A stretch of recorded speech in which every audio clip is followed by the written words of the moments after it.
So, I'm gonna talk about Genshin. I won't be able to think about anything else until I get this theory out of my head. That being said, it's just a theory, and therefore should not be thought of as anything more than brain rot. Okay, buckle in. Natlan is absolutely chocked full of the juiciest morsels of lore I have ever seen in Genshin. I've been playing since almost the beginning and was drawn into the story very quickly by the opening cutscene of the game. It's been like 4 years now since we had our sibling taken from us? And by whom? A Kiana Kaslana look-alike. I was instantly hooked. 900 plus days logged in, 80 plus characters obtained, and a butt ton of achievements and treasure chests are my credentials. So yeah, you bet. Watching a hole be punched in the sky after the battle with the Abyss had me frothing at the mouth over a bunch of different things. It's a weird way to come back to content creation, but I'ma embrace it. This is your captain speaking. Get ready for one hell of a ride. Roll the intro! Captain on the bridge.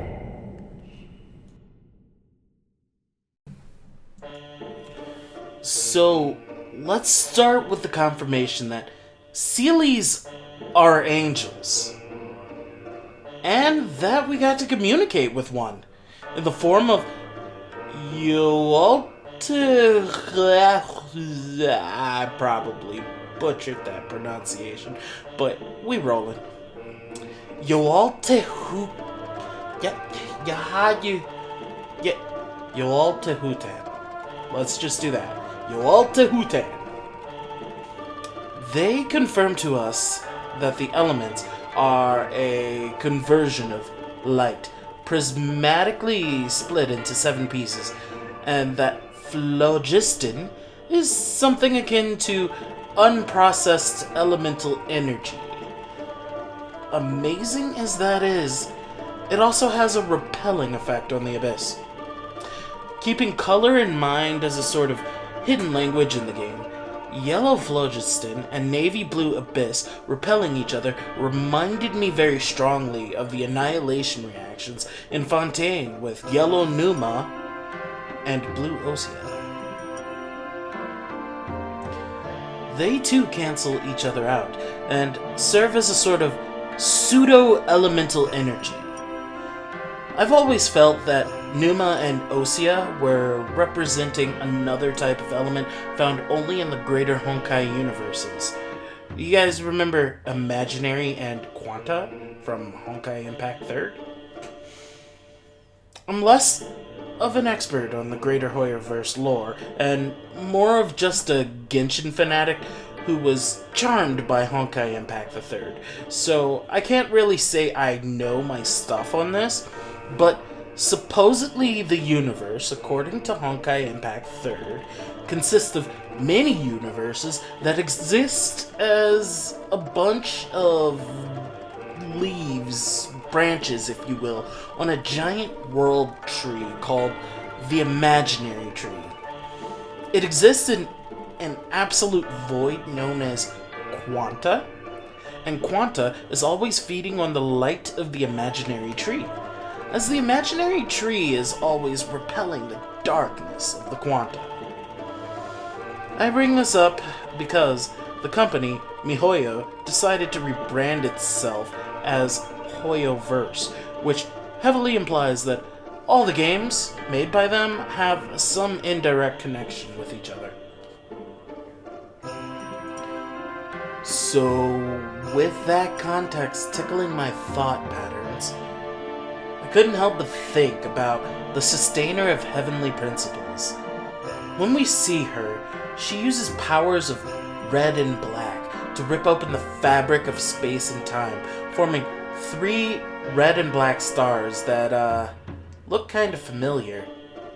Here, let's just take a walk through a corridor in Honkai Star Rail. Huh. Weird how similar those stars are to the ones the Sustainer steps through. Okay, not enough to bridge the gap, I get it. But let me cook here. Assuming these stars are holes being opened up from the world outside of Teyvat, the coloring of the space within them strongly matches the coloring of the space that we saw beyond the false sky. Red and black, plus we have ourselves a shattered celestial body. A moon? A planet? Who knows? Whatever it is, it's dead. This is when my brain finally put together the biggest crack theory I ever had about Genshin and Honkai Star Rail. It starts with the Little Witch and the Undying Fire. In The Little Witch and the Undying Fire, the titular protagonist is in training to become a full-fledged witch and is tasked by her elderly teacher to go on a quest to find the Undying Fire. In Volume 2, she finds herself deep in the woods underneath a blood-green moon. Why blood-green? The book explains that blood-green is used to express the dominant race of the world, the Nephilim. In Abrahamic biblical mythology, the Nephilim are the unholy offsprings of angels and humanity, often appearing as giants in folklore. But in the Honkai universe, the Nephilim are the offsprings of gold-blooded gods and red-blooded mortals. Thus, these immortal Nephilim have green blood. The book also makes sure to specify that the moon is not green particularly because of the green-blooded Nephilim, but because of the refraction of reflected light dispersing in the atmosphere. So, 1, we have more realistic acknowledgement of planetary science, and 2, we also have lore discussing immortals whose once red blood was endowed with divine golden ichor, or blood of the gods, if you will, producing the green blood of the Nephilim. While nothing direct is being said, let's try not to forget that our adventures in Sumeru have taught us that any story being told in Teyvat, within view of the Irminsul tree, may be an acknowledgement of true history hidden under allegory. That is why I can't help but think these Nephilim are real. But who could these spacefaring immortals with green blood be? Perhaps the Xianzhou? The Xianzhou were once ordinary humans with ordinary lifespans that served under an emperor who searched the galaxies for immortality. Upon meeting Yaoshi, the Aeon, known as the Abundance, the Xianzhou gained the immortality they had sought after, for better or for worse. With death no longer claiming lives via old age, many issues began to arise. Inflation, famine, and then the disease of those who lost their sense of self. The Mara struck. When we board the Xianzhou Luofu, we are introduced to a number of green aesthetic motifs that align with and reference jade. We also encounter the Mara struck, whose colors are often gold and black. Supposed to become Mara stricken, you give up your connection to humanity, and so the mortal red that kept your blood green. Thus, all that remains is the golden ichor and the absence of what once was. Continuing on with the Little Witch, she then meets a fortune teller who wants to become a witch's familiar. The exposition that follows explains the mechanics of divining fate on other worlds, and funnily enough, it subtly acknowledges that Teyvat 2 is a world, and that it is protected by a veil, which makes divining fate on Teyvat a little bit different than if you were on some other planet. This again reinforces that our little witch is traveling between worlds. The later volumes go on to discuss the idea that our little witch started to gain power by defeating demon lords who were actually just special kinds of Nephilim. Amidst her search for the undying fire, after having become considerably more powerful, she is suddenly called home and told that she has failed the test. When she inquires as to why, she was met with the news that another star-traveling witch, whom she was quite fond of, had returned. Her name was Octavia, and she was a witch who rarely ever returned home on her travels between worlds. She came bearing the explanation of why our little witch's journey was cut short. The cosmos is dying. Now we have context. We have lots and lots of context. Here is what I'm thinking.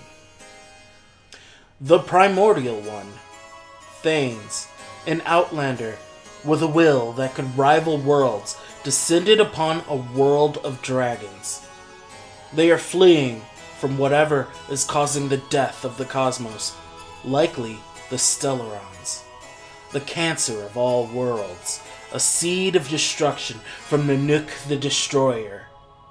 Thanes subjugates the draconic world, creating Teyvat and seeding humanity. Teyvat being Hebrew for ark. The veil that shrouds the sky is meant to keep the pursuer from reaching Teyvat and its human denizens. Irminsul, the ley lines, and all aspects of fate are machinations designed to keep the denizens of Teyvat from drawing the attention of the destruction that has killed the cosmos, its manifestation being the abyss. The Nephilim, the fortune teller, the little witch, and Octavia, whom I presume is a full-fledged witch, all feel like allegorical suggestions to things occurring in the plot of Honkai Star Rail. The Nephilim being the Xianzhou, a fortune teller named Jade, the recent teaser of Madame Hertha's true form appearing like some form of witch, and the unsolved mysteries of March 7th's origins. These are all really vague leaps, and my lack of extensive Honkai Star Rail lore knowledge makes it difficult for me to connect the dots, but that's why theories are fun. The hole in the sky and the shattered world looks just like the world that the Astral Express is flying over when you first log into Honkai Star Rail. Could they be the same world?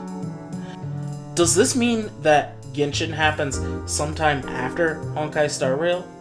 Could Honkai Star Rail be telling the story of the Little Witch and Octavia? Could March 7th, or maybe the Herta, be our Little Witch? I don't know, but both seem to be getting stronger alongside the rest of the Nameless as they defeat the Lord Ravagers. So, I thought I was done with this theory and ready to record. Then I got hit by Ashikai's Homa theory, and then subsequently endured a few days of internet outage. Comcast sucks.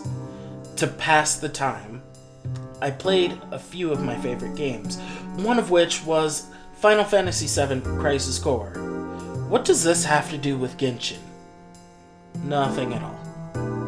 And yet, I was inspired by a short exchange between Zack and Angeal just before meeting Aerith. Hollander, do you understand what you're doing?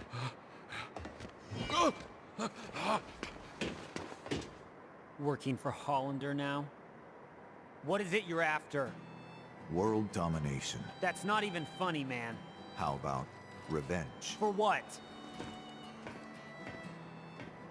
And Jill!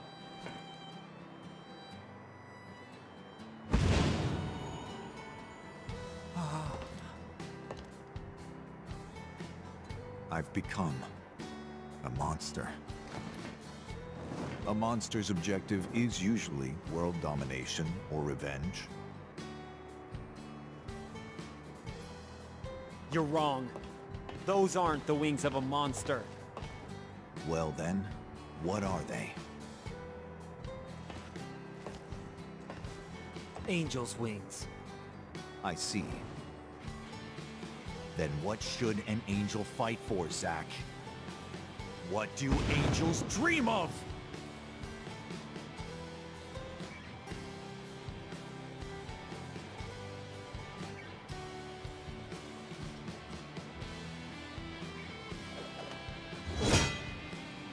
And Jill.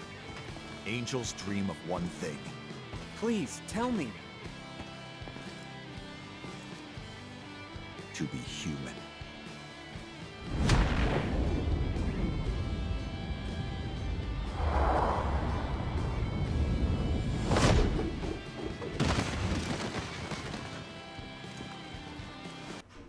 But it was this exchange that popped something into perspective for me. As mentioned in Ashikai's Homa video, the Seelies were exiled, not just sealed, they were being punished. Earlier I mentioned that the Nephilim in Abrahamic religions are thought of as the offspring of angels and humanity. Why would such a thing occur? Well, in the context of thinking about an angel's dream to be human, I had to ask myself, what does an angel stand to gain by becoming a human? A shorter life? A loss of incredible power? Removal of wings? Those are all probably high maintenance and difficult to manage in a shower. Like, yeah, I'd want to get rid of wings. There's also the decrease in creepy eyes. Well, maybe, but I find myself vaguely remembering John Steinbeck's East of Eden. It's actually not a bad read. I do recommend it. It's been quite a few years since I last read the book, but if I remember correctly, the story is about the struggles of two families, the Trasks and the Hamiltons. Their struggles in a pre-World War I California lead them to arguing about human nature and morality. And they live out a very Cain and Abel-like situation. During a conversation closer to the conclusion, the concept of Timshal is brought up. Timshal is a Hebrew word meaning thou mayest. This is brought up as a way to explain God's gift to mankind, being the ability to choose. It's literally free will. You could choose between good and evil. They're not forced to be one or the other, but they have access to choose their path, and thus have the freedom to grow or change. Angels, on the other hand, were created as God's servants, and are unable to defy God without becoming demons. Their morality and existence are inextricably bound together on a path leading to only one destination, and can have no deviation without their very identity being compromised. I believe it is the freedom of Timshal that the angels of the Bible covet, enough to become enamored with humans and willing to commingle and produce the Nephilim. Bringing it back to the Hoyoverse, if the Xianzhou are the Nephilim, children of mortals, and Yaoshi, the Aeon of abundance, then let us look at the comparison of Aeons to Abrahamic angels. Aeons in the Honkai Star Rail universe pursue a concept to the point of embodying said concept. The concept and the Aeon become indistinguishable, and in the pursuit of that concept, they leave behind a path. Those that follow in their path are known as the Path Striders and are granted powers by the Aeons, with some even becoming emanators for them. As an Aeon, they bear the pronouns they, them, implying a non-conformity to gender, which is also another angelic trait. They also harbor incredible reality-altering powers, which tie in closely to the principle for which they embody. From what I have read in Dan Hong's archives, the Aeons all bear concepts that seem to relate to behavior and emotions that all seem to connect to humanity in some way, shape, and form. Preservation, nihility, the hunt, the destruction, the beauty, the abundance, erudition, enigmata, the trailblaze, and so on.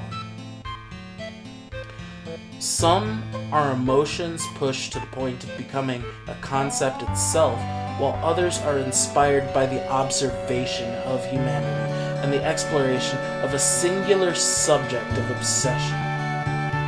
An Aeon dies when their path is overtaken by a stronger concept, or if they deviate or cease from the concept that embodies their path. Phenomenal cosmic power, yet limited freedom of variation and thought.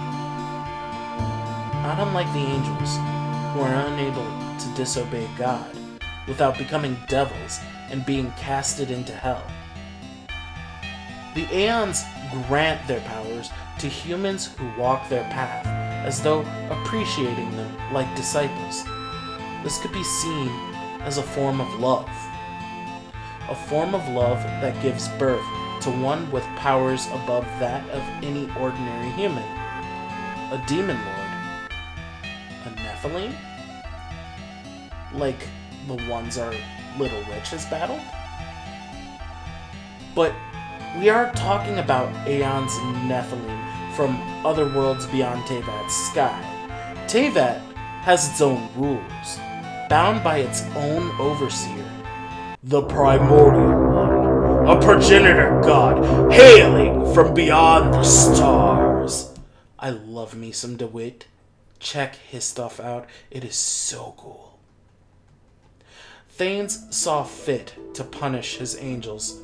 Why, I cannot say for certain, but let us take a moment to think back on the works of the Seelie. Nabu Malikata, the goddess of flowers, fell in love with Al-Amar and shared with him the secrets of forbidden knowledge.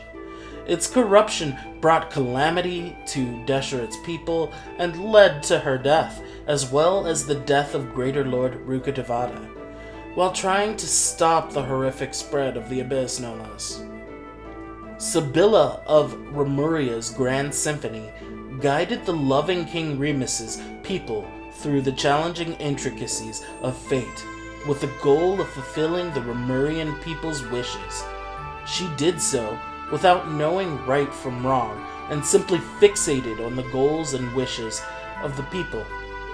This led to a violent expansion of the Remurian Empire, one that requires Remus to intervene. He sacrificed himself in the hopes of stopping the Empire's horrific advance with his final symphony, Phobos. Now we stand before Yoalt Tehutin, Lord of the Night Kingdom of Natlan. She has the power to reinforce the ley lines and protect them from the abyss at the cost of the memories and heritage of the Natlanese people. As Ashikai mentioned, she may have only known to do this by having seen other Seelies do the same. Yoalt Tehutin shows great discomfort in speaking of the Four Shades and the Primordial One, a behavior that indicates having witnessed or experienced punishment on the subject before. It is the presence of that fear which makes me think that the arrogation of mankind that the heavenly principle speaks of might be the powers outside of visions that Tevet's humans have received. Visions are called Eyes of God in the Japanese and Chinese translation, after all. Could the primordial one be afraid of Nephilim? What do you think? Did Genshin show us the remnants of Pagana beyond the false sky? Could Thanes actually be Akavili the Trailblaze, protecting humanity from entropy itself? Could it be that I've rambled about this craziness long enough? If you made it in this far, you owe me a like and a comment, damn it. It's only fair that it be the fare for such a wild train ride through such crazy lore. If you want more wild rides, could you subscribe too? That'd make you a part of my crew. Thank you for watching.